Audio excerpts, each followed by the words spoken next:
अस्सलाम वालेकुम guys, this is Syeda Hayali.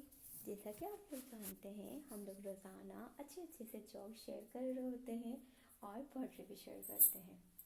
लेकिन सबसे पहले मैं अपनी पोइट्री या जॉब शेयर करने से पहले चाहूँगी पहले मैं अपने हाथों की मेहंदी दिखाऊँ। देखिएगा मेरे हाथ की ये मेहंदी है, दिख रही होगी जैसे कि, और ये वाली मेहंदी। ठीक है, तो अब ये है, बताएं क्या होता है।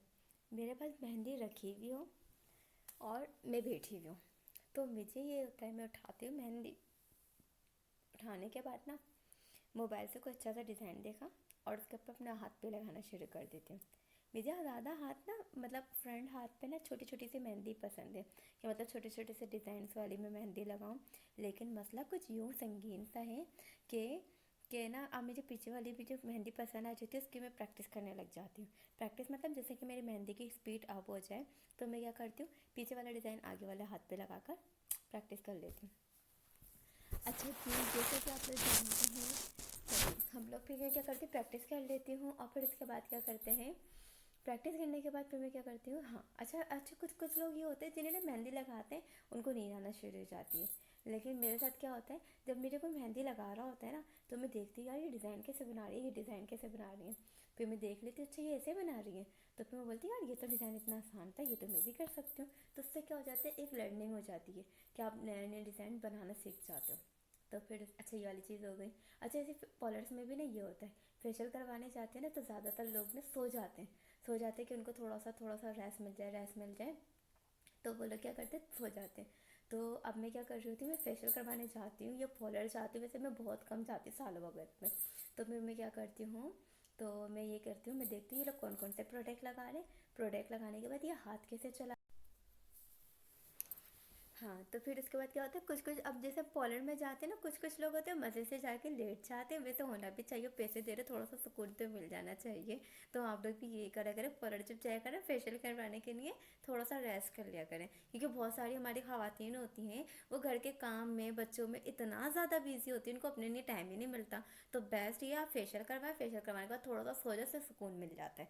ठीक है, तो लेकिन अब मैं क्या कर रही होती हूँ, सबकी जैसे मैं क्या करती हूँ, मैं उनके स्टेप्स देख रही होती हूँ। अच्छा ऐसे स्टेप लगा अप्लाई, मतलब ऐसे स्टेप्स कर रहे हैं ये, और ऐसे हैंड मूव कर रहे हैं, और ये प्रोडक्ट लगा रहे हैं, तो मैं ये देख लेती हूँ। उससे क्या हो जाता है, फिर मैं अपने ना पैसे बचा लेती हूँ। नेक्स्ट टाइम ना मैं बोलती हूँ अच्छा अच्छा ये चीज़ें, तो मैं क्या करती हूँ, उसे खरीद के वो वाले प्रोडक्ट्स लेकर आ जाती हूँ, वो घर पर सब लोगों के, और विद अपने भी खुद कर लेती हूँ। लेकिन ना बताएं क्या होता है, मैं जब भी क्लीजिंग करती हूँ ना अपने हाथ से, तो क्या होता है, मेरे फेस पर एक्ने शुरू हो जाती है। तो इसलिए ये होता है, मैं अवॉइड करती हूँ कि अपने हाथ से एक्ने नहीं, वो क्लीजिंग नहीं करूँ, क्योंकि एक्ने हो जाती है। और ज़्यादा फेशियल वगैरह जो होते हैं ना, मैं दूसरों के कर लेती हूँ। क्लीजिंग अपने चेहरे पे अपने हाथ से कभी भी नहीं करती मैं। अब तो मुझे अगर किसी को पता हो ना, तो काइंडली मुझे ज़रूर गाइड करिएगा कि अपने हाथ से क्लीजिंग करने पे एक्ने क्यों हो रही है मेरे। और वैसे मैंने एक पार्लर वाले से मैंने पूछा था, तो उन्होंने कहा ब्लड सर्कुलेशन जो होती है ना फेस की, वो हो जाती है, मतलब उसमें कुछ चेंजिंग वगैरह आ जाती है, जिसकी वजह से एक्ने होना शुरू हो जाती है, या हाथ से ही नहीं चलाए हुए होते हैं। तो पहले तो मुझे इस बात पे बिलीव नहीं था, मैंने बोला चलो ऐसी बोल रही होंगी। लेकिन फिर उसके बाद यही हुआ, मैं अपने फेस पे ना पूरी सर्दियाँ मॉइस्चराइज़र से ना वो करती रही, जैसे वो जो होती है पेट्रोलियम जेल होती है ना, और वैसलीन होती है जो ऑरेंज कलर की जो होती है, उससे ना मैं अपने फेस पे क्लीजिंग करती रही रोज़ाना रोज़ाना, मुझे मज़ा आने लग गया। अब क्लीजिंग कर ली, क्लीजिंग करने के बाद ना फिर मेरे साथ क्या होना शुरू हो गया, अब मेरे फेस पे बहुत सारी एक्ने शुरू हो गई, यहाँ पर भी, इधर, हाँ चिन पर भी, और मेरे फेस पर भी ना बहुत सारी एक्ने शुरू हो गए। तो फिर इसके बाद जो है मैंने बहुत सारी दवाइयाँ वगैरह लेकर आई, उससे थोड़ा सा फ़ायदा हुआ, थोड़ा सा नहीं हुआ।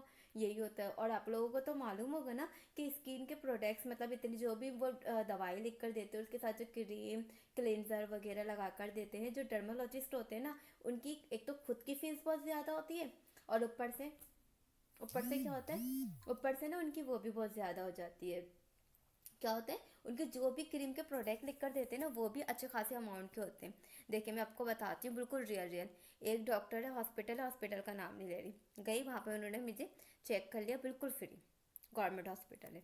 ठीक है, अब उन्होंने मुझे प्रोडक्ट लिख कर दिए। अब प्रोडक्ट आप लोग बताएंगे कितने का आएंगे? शैम्पू 1800 का था।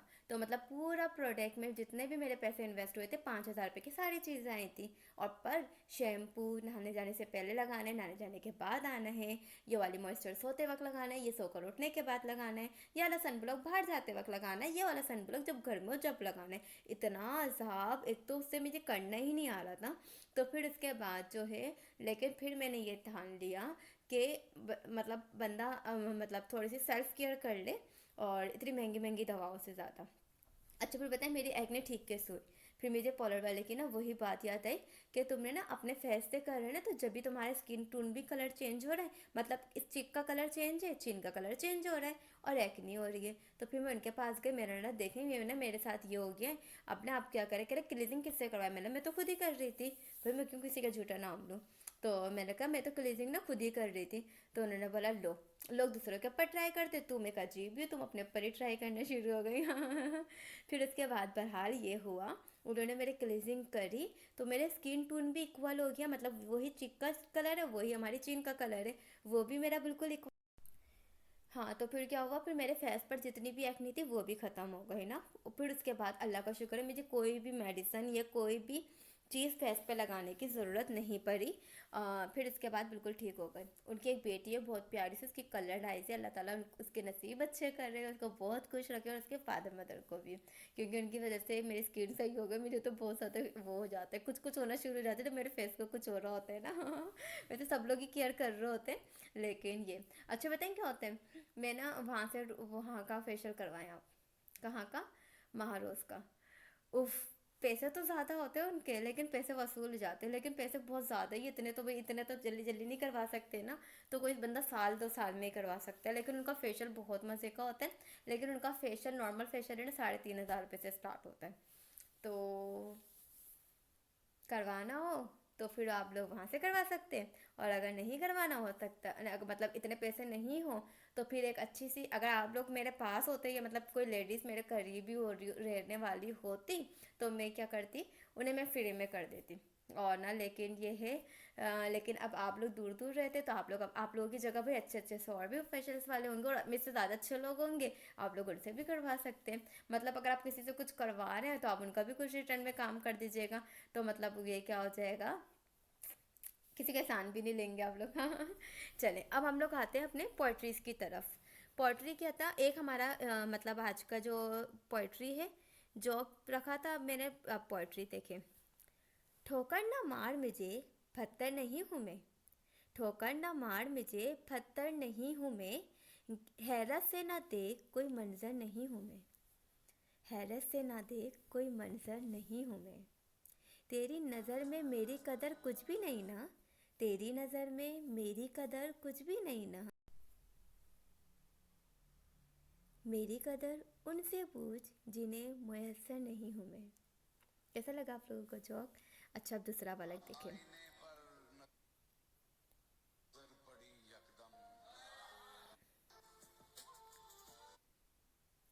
कभी कोई मुझसे पूछे कि तुमने ज़िंदगी में सबसे ज़्यादा क्या किया है।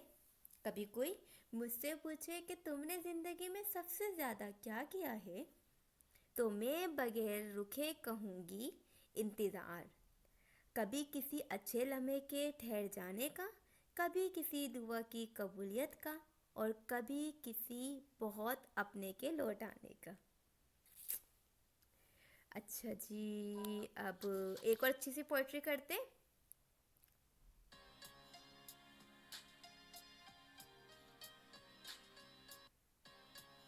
सही है, ठीक है, चले। अच्छा ये मैरिड ख़वातीन के लिए है। वो तोहफ़ा जो शोहर अपनी खुशी से ला कर दे। वो तोहफ़ा जो शोहर अपनी खुशी से ला कर दे, फिर चाहे वो कांच की चूड़ियाँ ही क्यों ना हो। फिर चाहे वो कांच की चूड़ियाँ ही क्यों ना हो, औरत के दिल को इस कदर लिभाता है कि इसकी खुशी का कोई ठिकाना नहीं होता। हाँ, वैसे ये पोइट्री नहीं था, ये लिखा हुआ था, तो मैंने ऐसे कोटेट कर दिया, ठीक है। और है, अच्छा जी ये भी,